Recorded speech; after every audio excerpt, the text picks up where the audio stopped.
Hello and welcome to Sport Unlocked, the podcast that throughout 2021 has been bringing you all the best of the week sports news, analysing the issues behind the headlines. Coming up, we're going to take a look back on 2021, the winners and losers, the big sports news issues.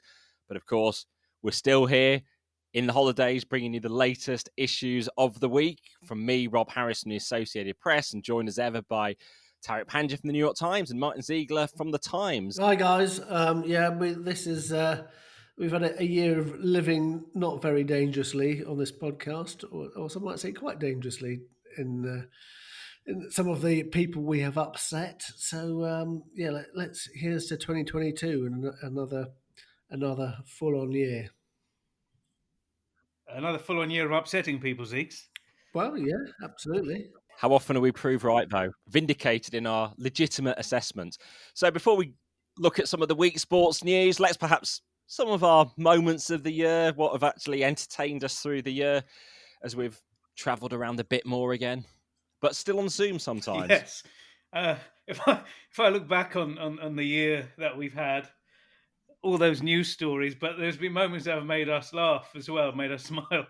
And I remember one of these press conferences on Zoom. We're unfortunately still having to do them, but there was one in March with the European Club Association, and it was supposed to be a very tense one as well, because there was speculation and rumour about a Super League looming, which would only become too real maybe a few weeks later, and then the tense debate with UEFA about the Champions League. And obviously we're doing this stuff over Zoom, and it's at the whims of our Wi-Fi. And I guess one of our colleagues has had a bit of trouble over the last year or so in getting his signal to work. And I think, Rob, you might have a bit of audio as to what happened there. As Andrea Agnelli, then the ECA chairman, being asked one final question. Yeah, and we can take a listen to that now. Martyn, please, first. Yes, hello. Martyn? Can you hear me? I can't hear you, Martyn. Can you not hear me? No. Oh, Try again. Well, Martyn? Bloody technology. Yeah. Now you're on mute, Martyn. Try unmuting yourself. You're still on mute. You're gonna unmute yourself first. David. I think that pretty much wraps it up. Chairman, if you want to just close with some final remarks. I think we've covered all the issues. Fucking useless cunting. No, I see someone. Martyn, we hear Hands you. up. Did you hear it now? Sorry, I'm quite angry. Yeah, that was Martyn Lipton, our very respected colleague from The Sun, who letting the frustration get the better of him, not perhaps for the first time. And Super League has very much been the theme of the year. It was actually the issue at the top of our very first pod in January, wondering if it would happen. And of course, we were borne out. For me, one of my moments of the year was actually being at St James's Park in the first game after the Saudi takeover of Newcastle, and that odd sight of Newcastle fans all dressed in their Arab mock clothing and defending the Saudi regime, suddenly the biggest cheerleaders for the country. Rob, while the Super League at least won't happen for now, I think we're going to see a bit more of that style of dress perhaps at St James's Park. Now the spending can begin freely as soon as this month. We're in the new year. We are indeed. I think my one of the moments I thought was sort of the most memorable was Arsene Wenger did a sort of big briefing around why a World Cup every 2 years was a great idea. And on the same day, I went and interviewed the UEFA president, Alexander Shefrin, who immediately said that, well, if FIFA do that, then UEFA in South America would boycott it, which I think effectively killed it. But I think that was a I wouldn't say an amusing moment, but certainly a significant moment. It takes the air out of that biennial World Cup balloon pretty quickly, doesn't it? Yeah, more of our memories from the year coming up of an absolutely chaotic year, but a year that showed just how hopefully important is the world of sports news and trying to explain some of the craziness and some of these figures that are in their power grabs so often at the top, and a bit of Salt Bay on the way as well too. That will be our New Year's resolution, to finally do a pod from his restaurant with him, and maybe with Gianni Infantino as well, and a very high price. That will need our crypto sponsor to come in to pay for that one. So as we still keep the news agenda flowing between Christmas and New Year, it's been a pretty busy week, and an intriguing story out of China, actually, Tariq, that so often we like to see our stories justified and proved right over time, and a ban on tattoos for footballers. This is a long time coming. It's been a semi-unofficial policy. I reported that in 2019 at the Asian Cup. I was there covering the tournament. It was really hot. It was in Abu Dhabi and the UAE in general, but there was a game there in Abu Dhabi, and China were playing. Really warm day, and there were these Chinese players wearing very long sleeves. I was asking around, and they said, well, it's because they've been told that they can't show their tattoos off. The Chinese team has had a lot of trouble getting results anyway, and that sweltering heat is going to be even tougher. I remember Marcello Lippi, former Italian coach and former Juventus coach and manager at the time. I remember asking about it and says, is this making your job even harder? He got very upset with me back then in January 2019. And now here we are, the end of 2021. And this is official. Chinese football players cannot get any new tattoos. And those who have them already, and there's quite a few of them, those full sleeves have become kind of a uniform of football more generally. They've been asked to get them removed. And again, this is the whimsical nature of the rules and regulations that have underpinned Chinese football for the last few years. And if anything, 2021 has shown the decline of influence of Chinese football as well. If we were recording a year ago, it would have been about their big aspirations, perhaps, in the world and their investment. But we've seen their investment going down, withdrawing from Inter Milan, and maybe harder to see them hosting the bigger FIFA tournaments anytime soon that they wanted to. Yeah, it's been one of the stories, actually, of the year. Gone under the radar largely because of all these other massive tectonic shifts in football. But at the time when China first emerged, 2015, 2016, it was the destination for everything. Big money sponsors at FIFA, the first one after the scandal. Who was that? It was Wanda from China. Teams across Europe being bought by Chinese businesses. And then, of course, there was a Chinese Super League spending huge amounts of money, amounts we've never actually seen in Europe as well, in some of the wages that were being paid. And this year, all of that's kind of disappeared. The big real estate companies that own the teams, they're fallen away. The big spending is gone. And last year's champion, Jiangsu Suning, owned by the electronics company Suning that owns Inter as well, were closed down just 2 months after winning a title. You couldn't imagine that happening in one of the big European leagues, but that's what happened in China. I now think everyone's talking about Saudi Arabia as this new destination, but a few years ago it was China.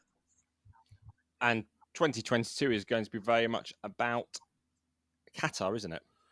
Yeah, I mean, of course, it's all building up to the World Cup. That decision that was taken December 2010, we were all there in Zurich, and it's actually time has whizzed by when we're just about to have that. And we talk of Martyn Lipton earlier on. I remember the day after the day after that vote was taken, he did a story saying that it was likely to move to the winter, and so it happened. And so November 2022, it's going to be there. Martyn, Rob, it's no less weird though. I remember being in that hall with you guys in Zurich when Sepp Blatter opened the envelope. It's Qatar, that moment. We're more than 10 years on from then. To me, it doesn't feel any less weird. The place is smaller than Yorkshire. It's been moved to January, but at the time it was going to be in summer, tiny place, really hot. Are they going to fit everyone? Rob, you wrote about this week. In fact, we were worried about how somewhere that small can accommodate all the football fans from all over the world safely, and you've written about that this week still. Yeah, after several weeks of actually trying to get some detail out of the Qatar organisers, and this was an issue that generally came up in a conversation in a pub with someone looking to go out there next year, and we started looking on the websites, and everyone was showing as being full, every hotel. This was in November, around the time of 1 year to go, and you could not find a single room. So I started asking more questions of the Qatar World Cup organisers about, just how many rooms they have. And they gave this figure of 130,000 rooms they're going to have for the tournament. And then I started to distill that down a bit more and say, well, how many of these are for regular fans? How many are for sponsors and FIFA officials, teams, and indeed the media, because they do set aside rooms for the media at these tournaments that we pay for, but they are reserved. And after some probing, they did finally acknowledge that only 90,000 of them would be available to fans, and they'll only be able to be booked through an official website. And we're not talking about 90,000 hotel rooms here. There's only 30,000 hotel rooms, it seems, in all of Qatar. So this is apartments that are part of the process of booking them.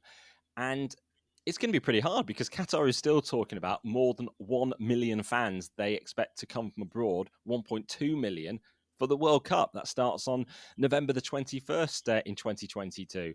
So whatever happens, it's going to be pretty hard to accommodate them all. And I did then ask them, well, what was your modelling shown in terms of how many fans might be there at any one point, given this sort of shortage of rooms? And they actually said about a week into the tournament, which would be November 27, 28, they're anticipating 267,000 ticket holders being there around that date. And clearly there isn't enough hotel stock or apartments to be able to accommodate them all. No, and also if you travel for a World Cup, you tend not to just go for the day. You watch the game in wherever you are in Russia last time or Brazil before that. You'll probably stay a bit longer. And I also remember Qatar's pitch as well, saying it was perfectly located for people to come from Europe and Asia as a kind of transport hub. So you might even get more than some of those places that were hard to reach.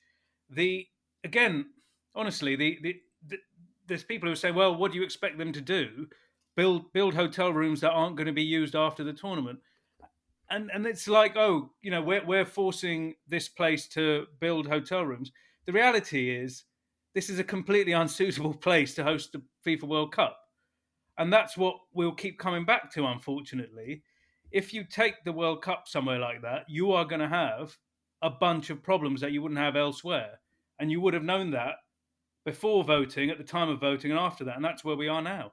You say like it's Qatar's the size of Yorkshire, Tariq, but actually the World Cup is not being played in an area the size of Yorkshire. It's basically being played in a single city, so it's effectively being played in Leeds. So I mean, I wonder if the sort of idea originally was when they did the planning is, loads of people are going to fly in from matches from Dubai.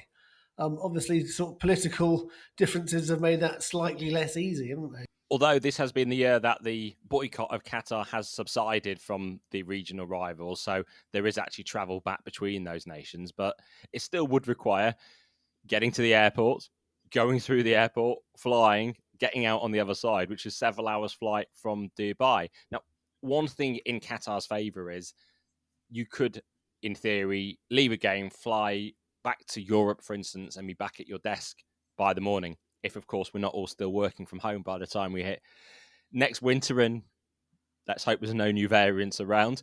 And that, though, doesn't mean fans are spending time in the country. This is meant to be the World Cup opening eyes to the Middle East, spending time there, but it's going to be very hard to spend significant amounts of time. And also, this accommodation website that they're going to be launching, it's first come, first served. So people just pile into it, book all the rooms, and then it leaves very little available. They're not even directly tied to tickets. And something we've heard a lot about, I would say, in recent years is, well, there's the desert. It's the desert nation. You can camp in Qatar. That's going to be the solution. Now, actually, in a statement, they're saying that actually campsite availability is only a small percentage. And they said, we have always viewed the ability to camp as an offering of traditional Qatari hospitality, not a solution to speculation around accommodation shortages. Speculation, which is normally a word for something that's accurate. Right.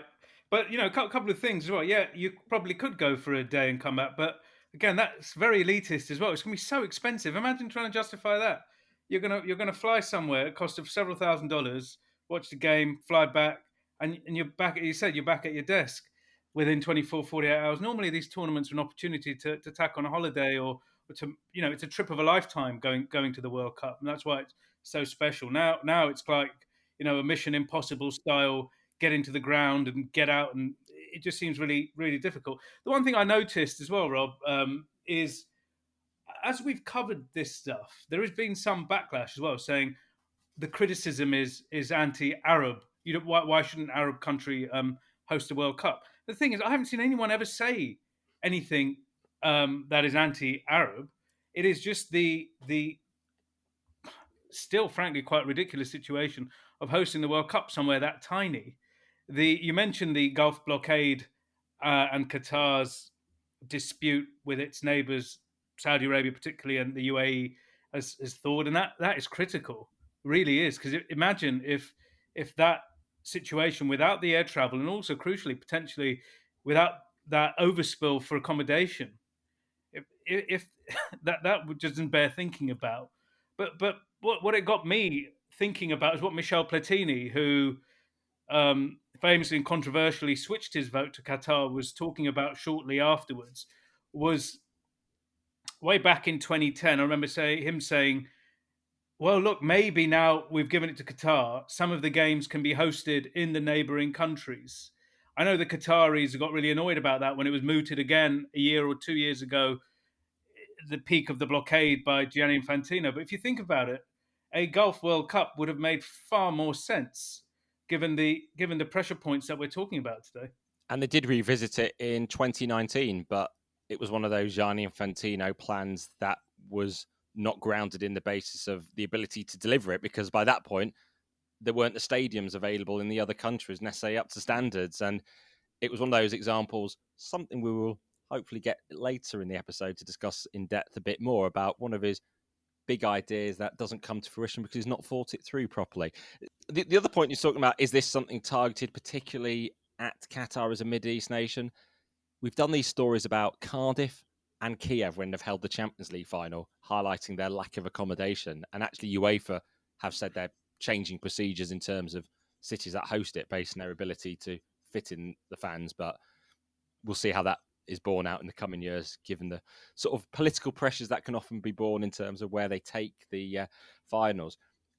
Something for me, finally, on the Qatar situation in terms of the desert camping. If I was to give them something they can take, I don't know why they just didn't say, we're going to have the capacity for several 100,000 people to camp, like Glastonbury fits 200,000 people. Say you've got the capacity for it, assess what the ticket sales are like, and then you just build based on that, and you might never need it. I mean, that's maybe they were advised by the people behind the Fire Festival, Rob. I mean, one thing that the organisers have told the Mark Roberts, the chief constable, is the head of football policing in the UK, is that nobody will be allowed in without accommodation already booked beforehand.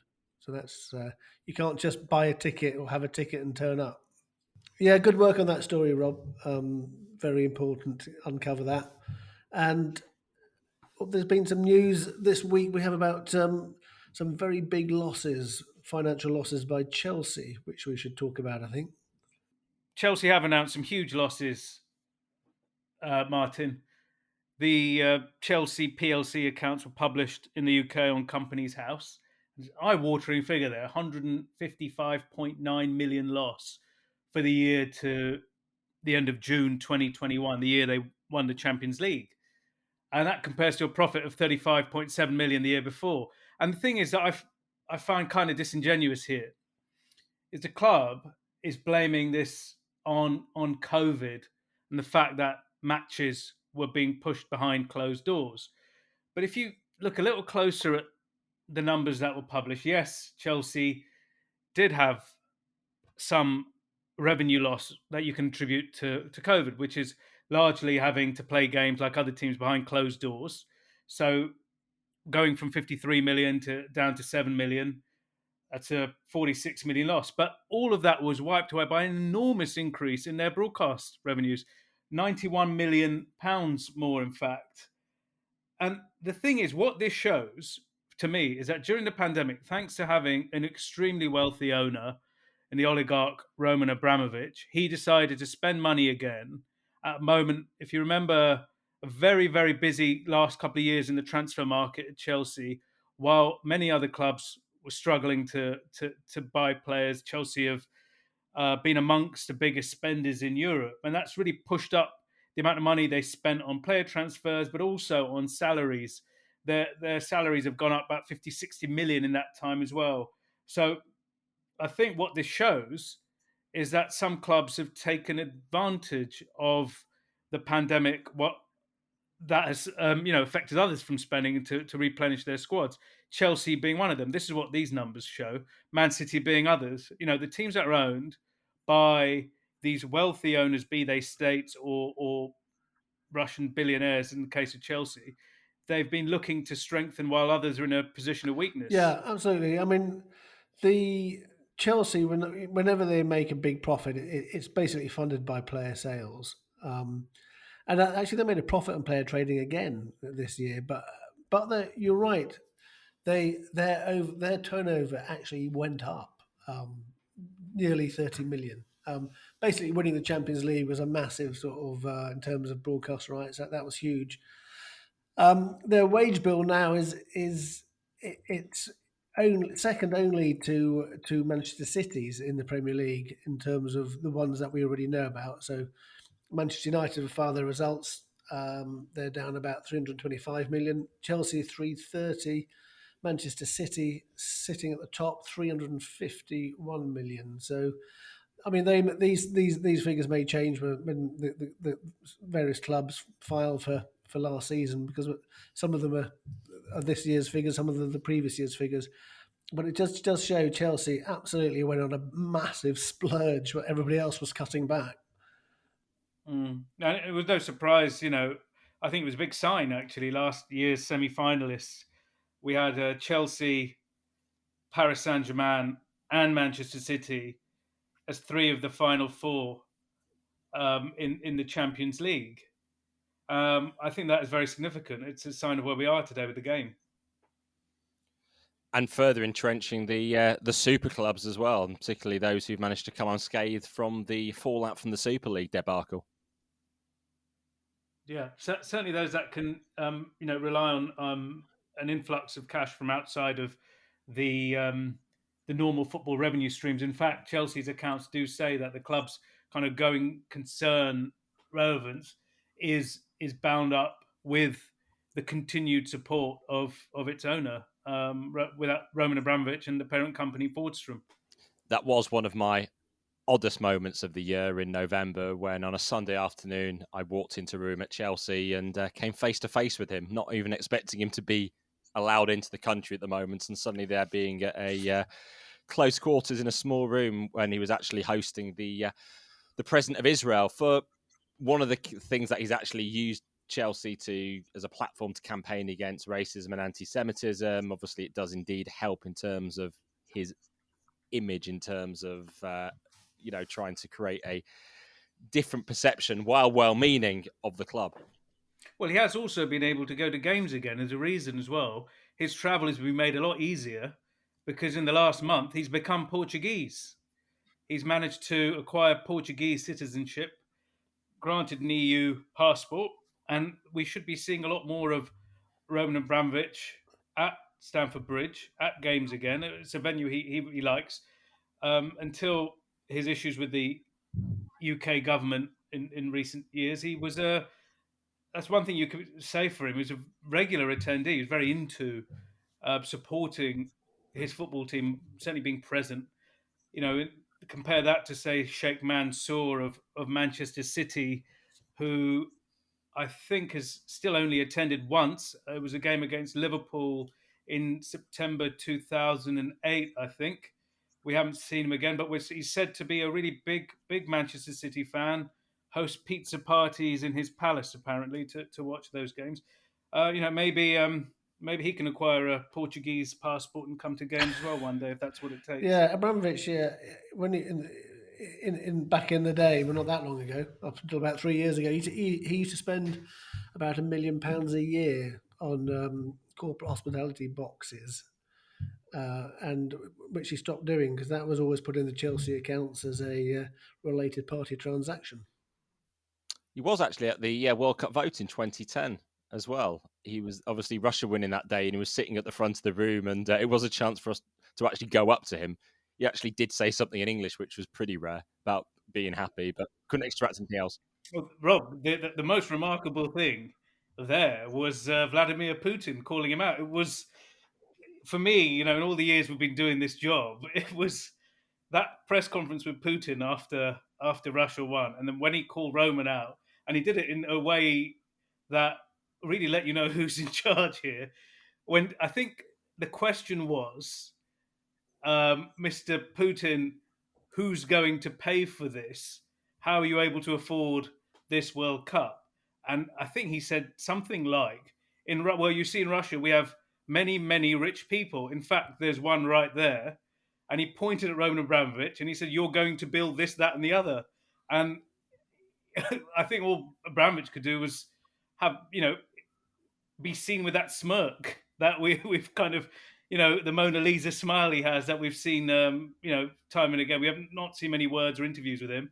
And I guess you can't really say no to Vladimir Putin. It's unclear how much Roman Abramovich has had to spend on Russia in 2018, but I bet it might have cost him a few bob.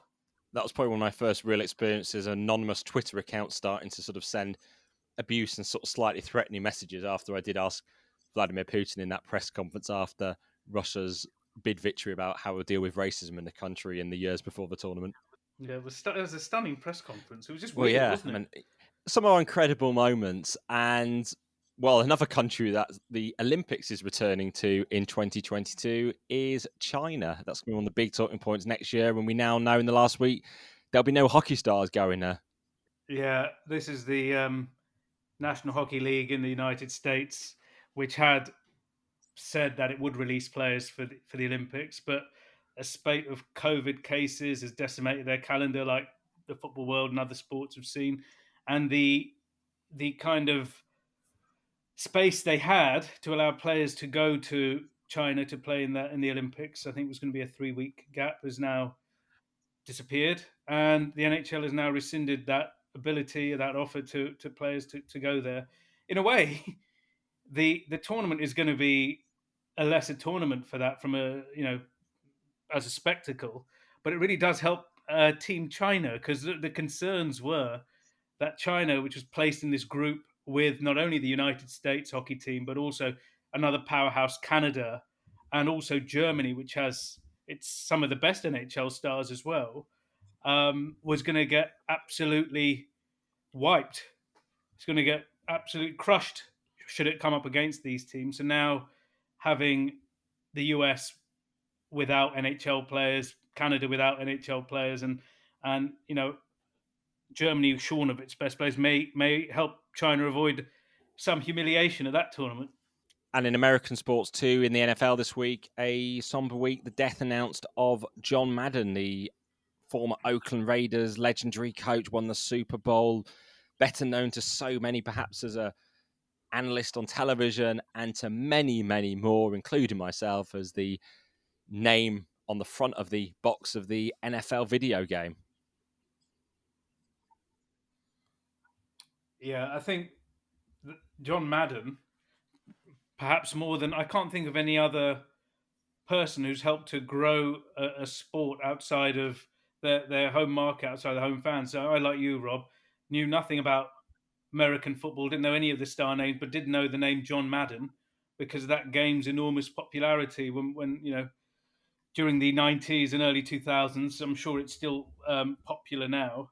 Well, of course, we have Football Manager, but maybe this is the year that might have got a lot of interest in Boardroom Manager, because as we now start to reflect on the year that was, the first year of Sport Unlocked 2, it really was the year that football boardroom politics did come right out into the open, and you saw the real passion of fans as well, particularly the protests in the streets around the Super League. And it was the very first episode of Sport Unlocked last January, after we all received details about the potential for a European Super League being launched that the details did emerge, and we started to talk about it. And eventually, it did come to light in April. But there had been hope and belief within UEFA that it wasn't going to come to fruition. And ultimately, the UEFA president Alexander Ceferin was being misled by, was it the snakes he called them? Andrea Agnelli, the Juventus chairman. Not only that, Alexander Ceferin was so close, I thought he was so close to Andrea Agnelli, that he accepted the offer of becoming the godfather to Agnelli's youngest daughter. So that sense of betrayal was even stronger when you put it into that context. But the thing is that this story, this Super League, yes, felt like they were a little bit in denial. It'd been rumbling on for so long. Rob, Martyn, I think we were all on. We talked about this at the start of the pod. This press conference in March, just weeks before the announcement that there would be a Super League, we had Andrea Agnelli, then the chairman of the European Clubs Association, a member of the UEFA Executive Committee, so the top board, denying or at least deflecting any suggestion there was anything to the Super League beyond speculation. Yeah, I mean, even down to 2 days before the actual launch of the Super League. I mean, I think that's why UEFA were so sort of caught out, and Ceferin himself was so sort of furious about it. There was the UEFA Club Competitions Committee where Agnelli was sitting on there, and Ed Woodward was sitting on the Manchester United vice chairman, was also on there, and they both voted through the new UEFA Champions League reform proposals only for 2 days later to completely pull the rug from underneath UEFA, or at least try to. So let's just remind people of where we were, particularly at the start of January. The reason why this was all on the table is because the post-2024 Champions League reforms were being discussed, what the shape of the competition would look like. In 2019, originally a plan had been put forward by Agnelli, backed by Ceferin and UEFA, it seemed, for 24 out of 32 places to be locked in every year. That only UEFA then backed away from when there was the weight of opposition from the mid-ranking clubs and the leagues in particular about ending this pathway from the leagues into the Champions League and the Europa League potentially, and damaging domestic competitions. UEFA then put forward an alternative proposal, the one you're saying that was being backed by the ECA, and then on that weekend in April, something that we'd been talking about for so many years, constantly threatened, just burst out into the open. They eventually confirmed it close to midnight on the Sunday night. And Florentino Perez then went on Spanish television as the face of this Super League debacle, a website that was scant on information and an absolute case study in a PR disaster. And that's what will live with me, to be honest, in how catastrophic this launch was. You have some of the most influential people in the world, business people in the world, some of the biggest sports organizations on the planet, launching what was described at the time, if you remember, as a project that was to save European football from collapse. They were blaming the pandemic and all sorts of other things and said, without this Super League, football in Europe will be at risk, may not exist as in the way we know it. So launching it at midnight when Europe was asleep was odd. And it didn't get any better from there. It collapsed over 48 hours. But if you reflect on those 48 hours, there was nothing from anybody except Florentino Perez, you mentioned, who appeared in what appeared to be, and I don't want to, well, I'm just going to say it, quite a trashy looking late night Spanish television program. It's a good job we don't show the video from us very often. Well, yeah.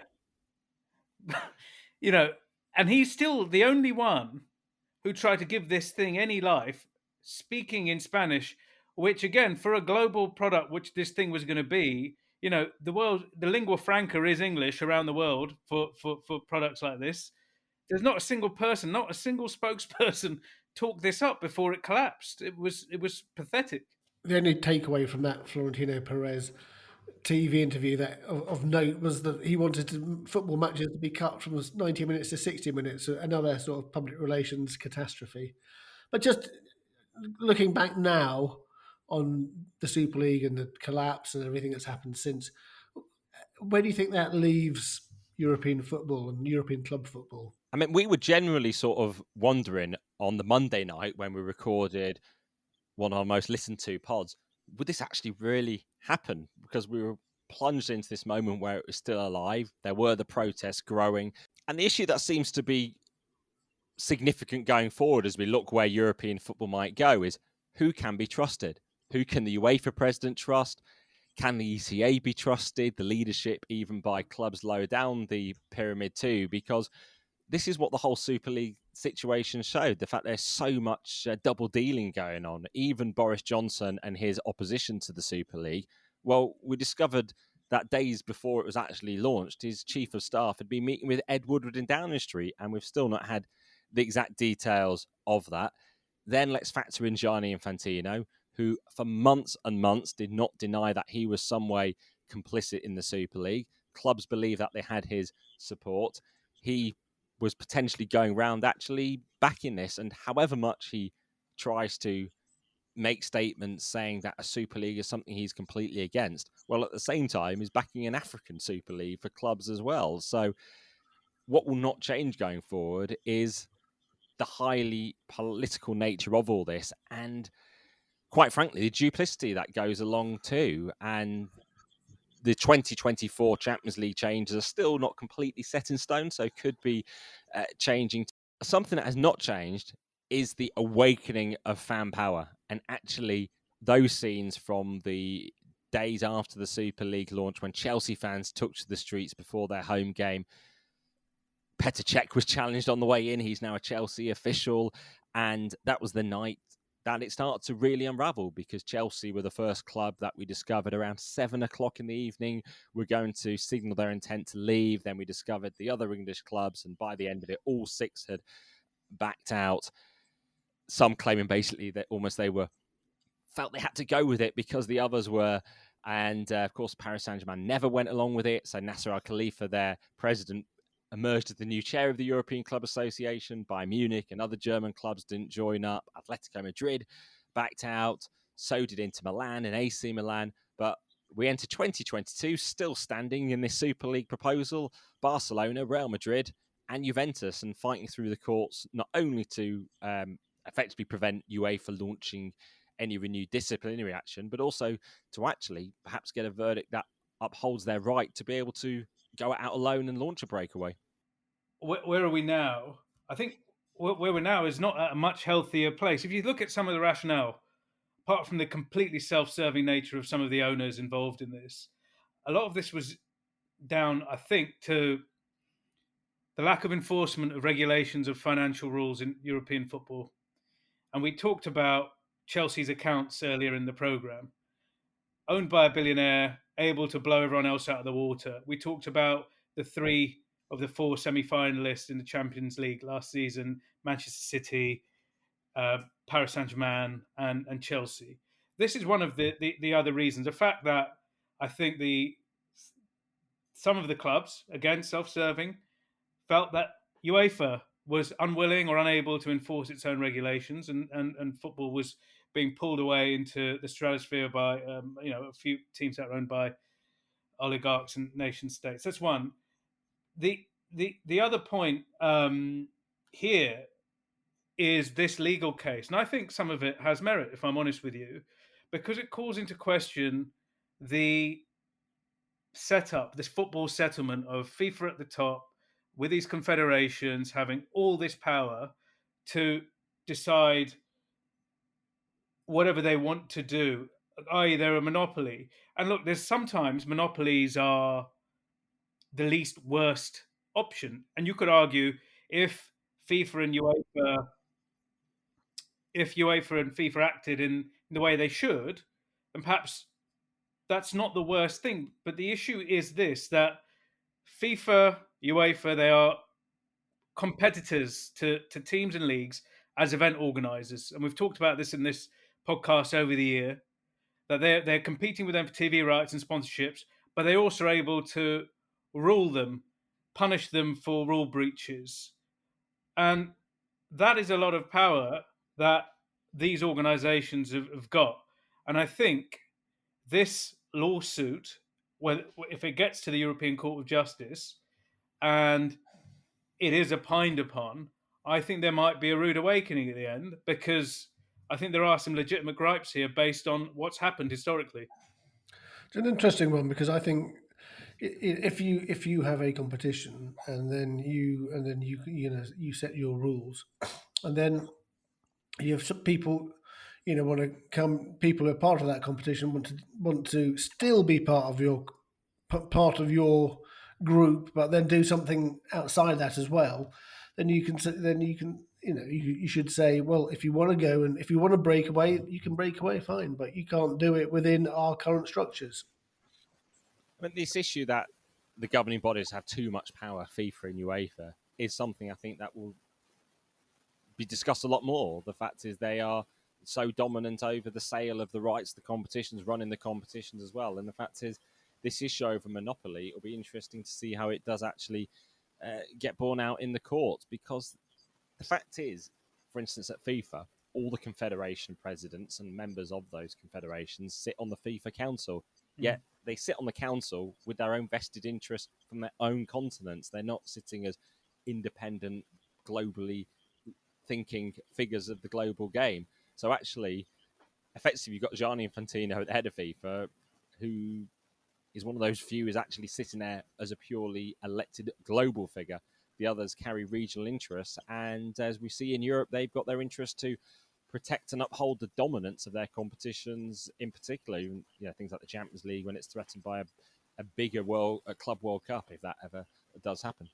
Yeah, he's presiding over a board with competitors who sit on the board with him, who probably don't want, as we do know, we don't want his ideas or his reforms to go through. But Rob, one of the things, Gianni Infantino also, he can't have it all ways or both ways. I noticed in his New Year message he issued from high up on the hill in Zurich, he said, "The new FIFA is a democratic body, and together with our stakeholders, we'll design the path for football's future, making the game fit for purpose in the modern era, ensuring that we can boost global competitiveness."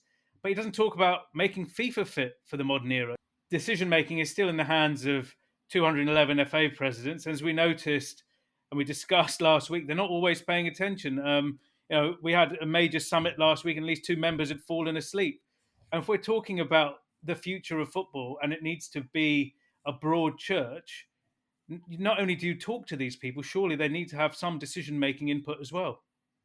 So where does this leave the clubs? We talk about the super clubs, the likes of Barcelona, which has been neutered by its financial problems, and La Liga paring back its wage cap, and also Paris Saint-Germain, Manchester City.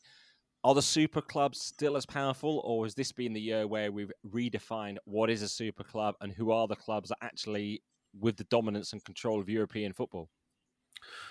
Well, I think Tariq sort of alluded to this, but a combination of the Super League collapse and COVID has left the what were the sort of super clubs looking not so super at all. So, I mean, it's not just Real Madrid and Barcelona, Juventus have all suffered huge financial losses, and but the influence of the big six, Manchester United and Liverpool particularly, I think, has been greatly diminished in English football as a result of this. And the other 14 clubs have really sort of felt that they've drawn a line in the sand, and they've been much more aggressive towards them since that Super League happened.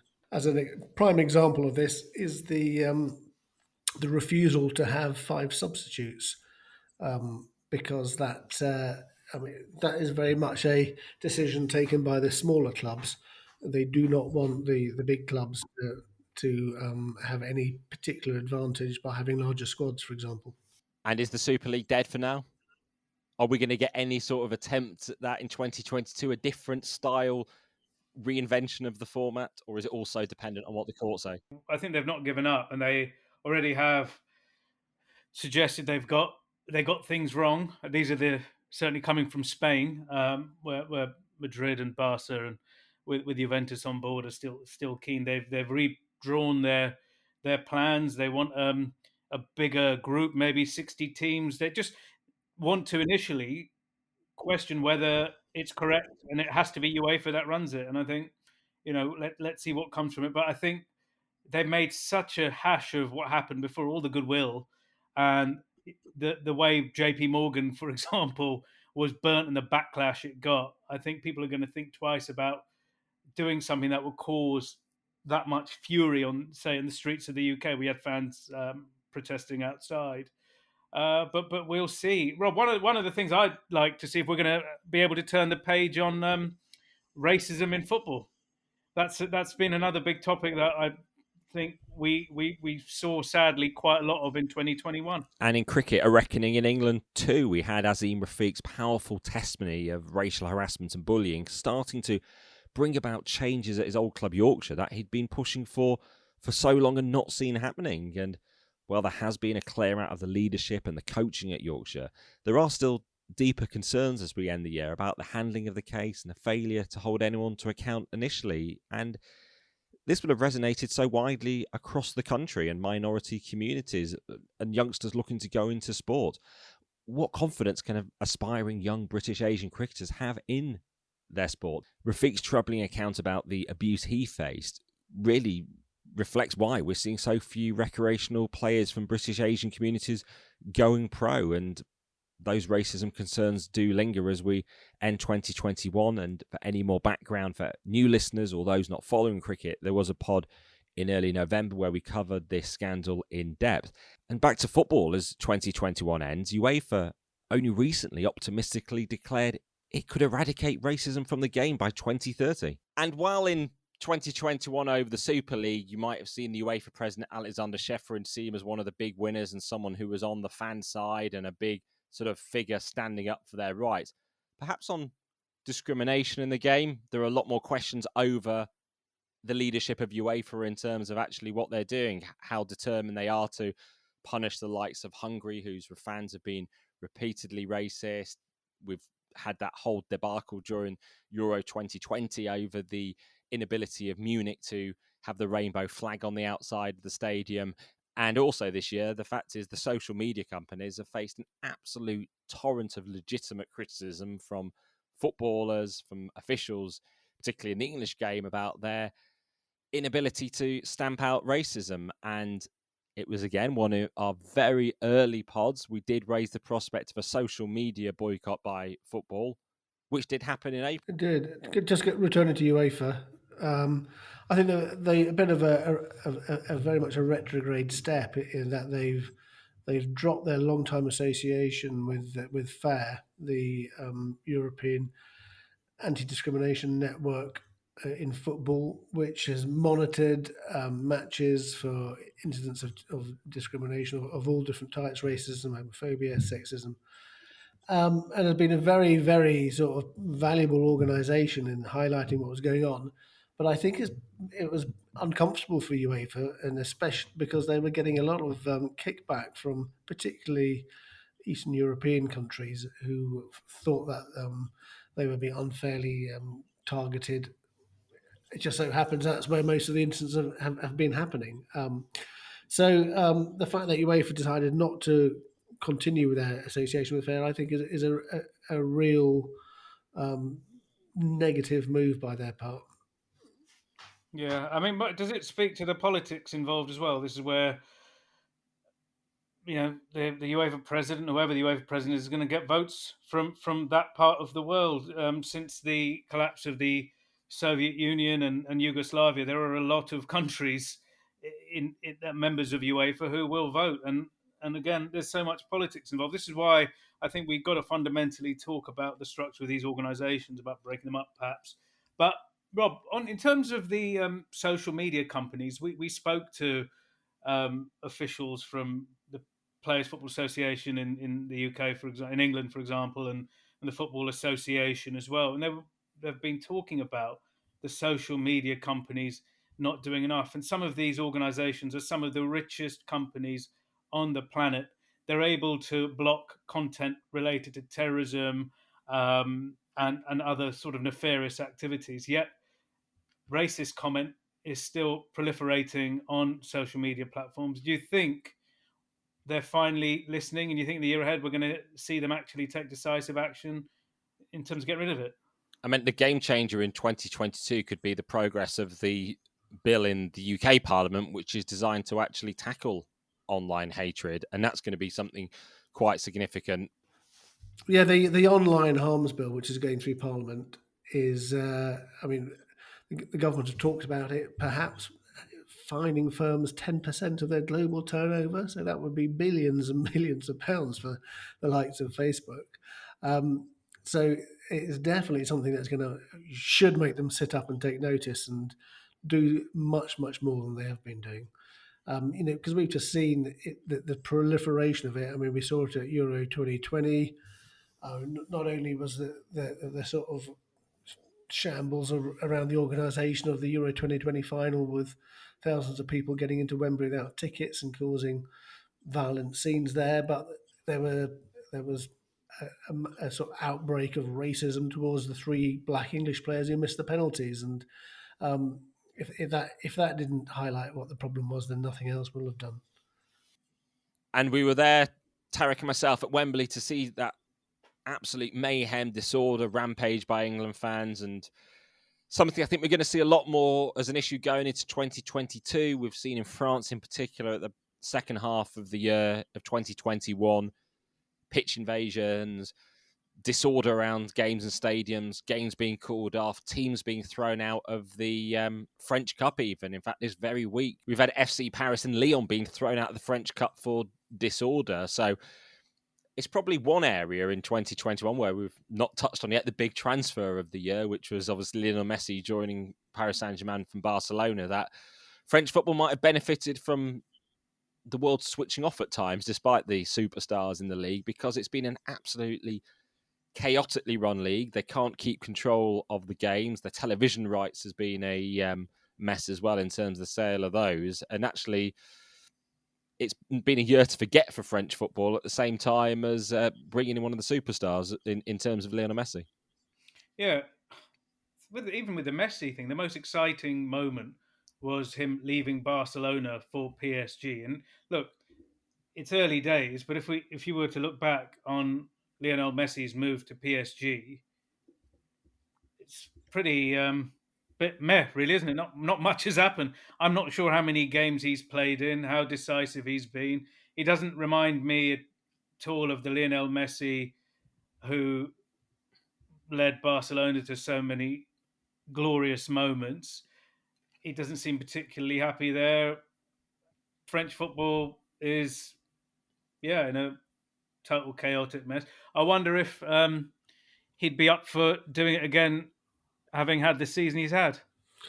Whatever transpires on that front, I'm sure all will be forgiven if he does something in the semi-final or final of the Champions League. But I think the most important thing about the Messi move was not so much what it meant for him in Paris Saint-Germain, but I think it was a real massive kick in the stomach for Spanish football and La Liga, and fortunately they've been able to a massive TV deal in the USA just before he left, because I think that would have cut the value of that significantly if they had known it was going to be without Lionel Messi.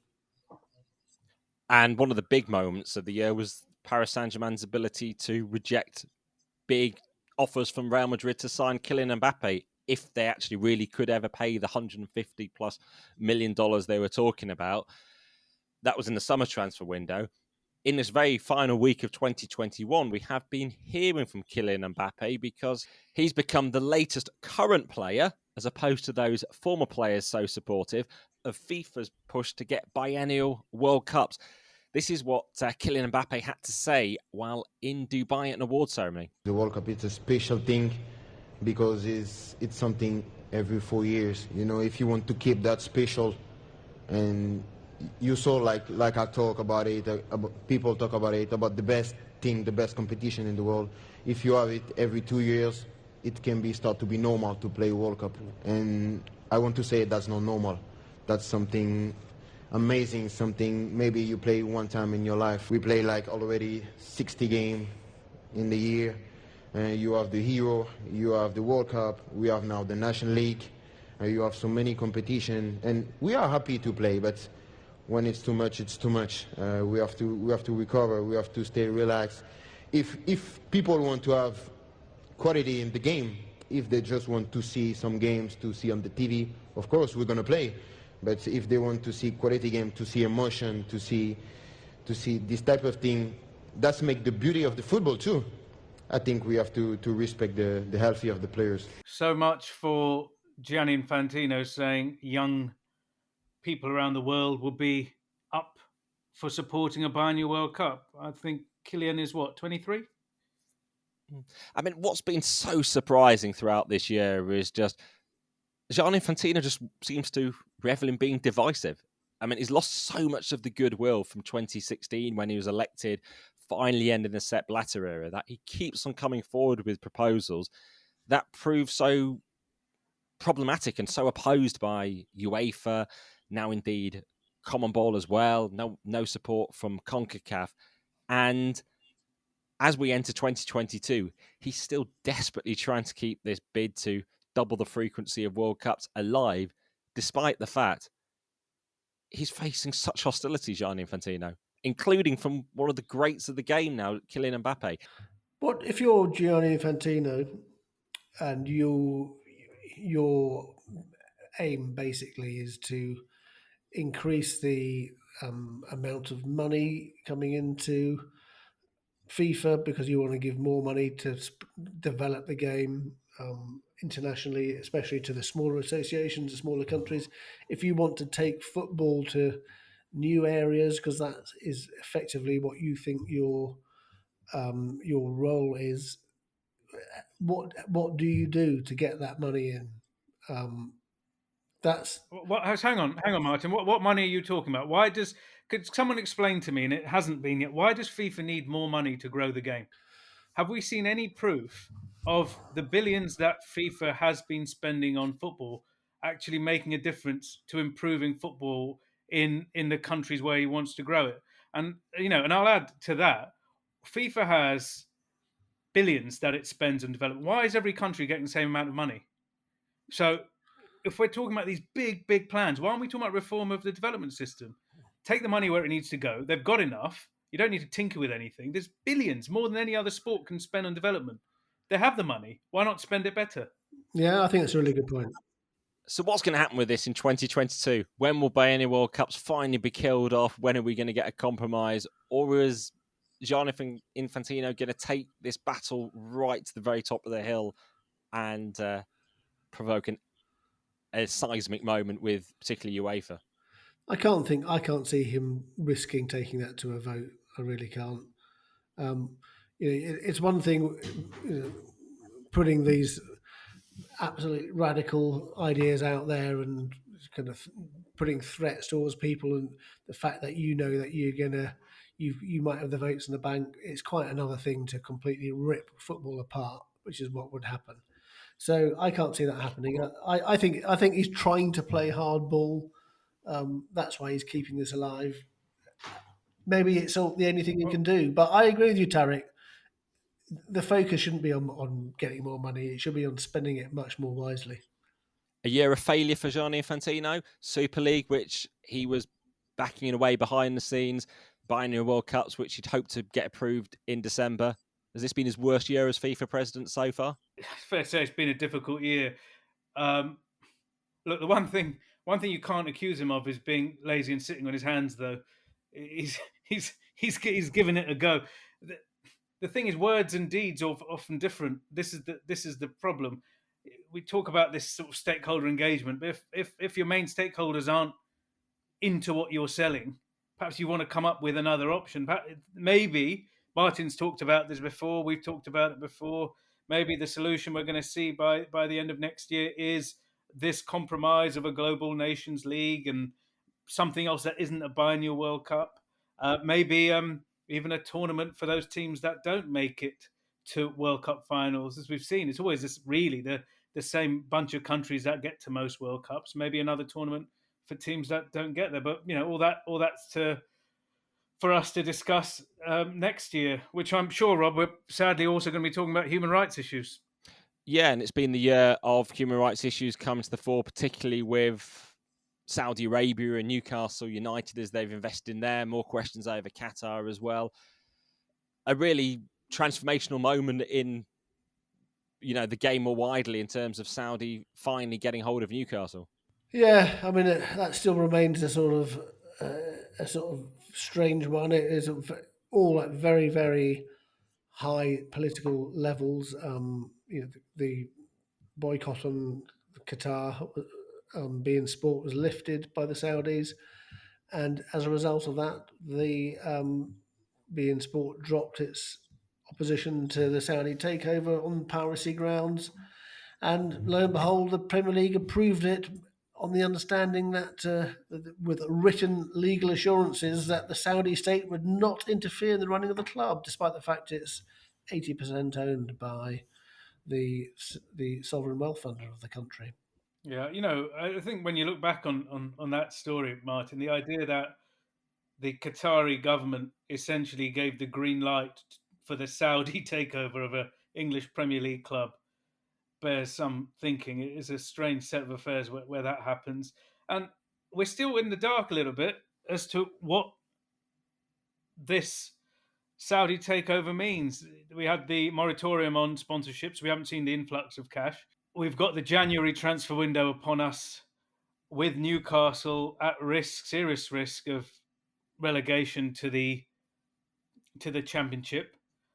We'll see if the Saudi money spigot's going to open all the cash pours into the coffers.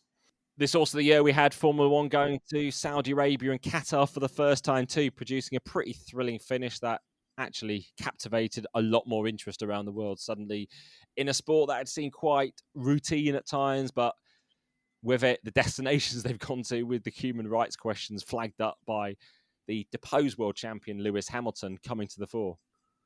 Yeah, we talked about it, didn't we, about the crazily contrived end to the season, but I'm sure it fitted within what the sports administrators wanted, which is obviously sticks in the back of the throat for some people, apart from those who for some reason don't like Lewis Hamilton. And how much delight is it the fact we've reached this far in the year in review without really mentioning significantly the pandemic? So many people are probably getting quite sick of it. Myself and Tariq were out in Japan for the Tokyo Olympics, basically completely behind closed doors, soulless experience, and probably a pretty memorable one too, the fact it's such an unusual Olympics. It's something we're going to remember for sure, but perhaps not for the right reasons. Yeah, they pulled it off. It felt like something that had to happen for Japan, for Tokyo, having spent that money, and for the IOC, its reason to exist. It happened. There's going to be some athletes who are going to be very happy with their performances, with their gold medals that they've trained for, and we move on. Now we head to Beijing, into what's probably going to be, certainly going to be even tighter bubble than we encountered in Tokyo, for an even stranger Olympics, a Winter Olympics in Beijing. All the artificial snow, the closed loop we're all going to be trapped in for the 3 weeks again, in order for the IOC to pull a event off. And I can't say it's something that anyone's looking forward to particularly, something that needs to happen. And one thing I'd say in particular, the fact is the Olympics is the moment to shine for some particular sports that, as we reach the end of 2021, how many of those significant figures from Tokyo have we just not heard about? And maybe that's as much the media or they themselves. Marcel Jacobs, gone completely missing since that astonishing 100 meters title at the Olympics, which isn't good for the sport. Not good for the sport, but again, it's very strange that a man that you'd never heard of has stormed to victory in the 100 meters at the Olympics and then chosen to not run again. This was the moment for him to shine and to command pretty big race fees. It'd be intriguing if we get a chance to speak to him, why he's done that. He said to Italian press that he's due to return in February next year, and let's see if he can run at that astonishing level again. Yeah, Yeah, the Olympics is coming again up very shortly, isn't it? We got the Winter Games in Beijing, which again is going to be hugely affected by the COVID pandemic in terms of the people there and the organisation, all the restrictions, and it's actually going to, I think, going to help the Chinese authorities in a way because they'll be able to restrict any sort of big protests and demonstrations over various issues. I mean, there's the human rights protests that's been going on in Hong Kong. We've got the treatment of the Uyghur Muslims, and of course the tennis player Peng Shuai. And that's been really one of the significant moments of 2021, the intervention of the WTA in terms of the leadership of the women's tour, really speaking out against her treatment and her fate and suspending tournaments in China. And that's still the situation as we enter the new year, that there will be no women's tennis tournaments taking place in China, in contrast to some other aspects of sport which have not stood up really as much as the WTA has. And also, of course, coming up next year, quite a few big events next across July and August. We've got the World Athletics Championships, the Commonwealth Games in Birmingham. We've got the Women's Euros taking place in England as well. So quite a packed sport year to come. Yeah, I mean, it'll be a very, hopefully for the Women's Euros, it'll be potentially a very lucrative and successful tournament if they can get the sort of crowds that they had for the men's Euros. And I mean, the way things are looking with the pandemic, I think there's a very good chance that that will happen. Well, one thing I never imagined in this year when we started recording in January is we would record 49 episodes by the end of the year between us. That is many, many hours spent amongst us and many hours of people thankfully listening to us around the world. Really enjoyed it, guys. Looking forward to getting our half century, which is perhaps more than most of the English cricketers have done in Australia. Looking forward to getting to that landmark. All the best to you, and looking forward to another action-packed year. Yeah, any more action-packed than this, Ziggs, we're going to be in trouble, I'll tell you that. It keeps us busy, doesn't it? It keeps the listeners up. They want to have something to listen to. Yeah, you can't complain. No, well, Happy New Year. Happy New Year to all of our listeners too, from myself, Rob Harris, and Martyn Ziegler, and Tariq Panja. We're always grateful if you can hit subscribe so we land in your feeds whenever we do drop an episode. And also you can follow us on social media at Sport Unlocked on Twitter, Facebook, and Instagram. But for now, at the end of 2021, a Happy New Year, and thank you for listening.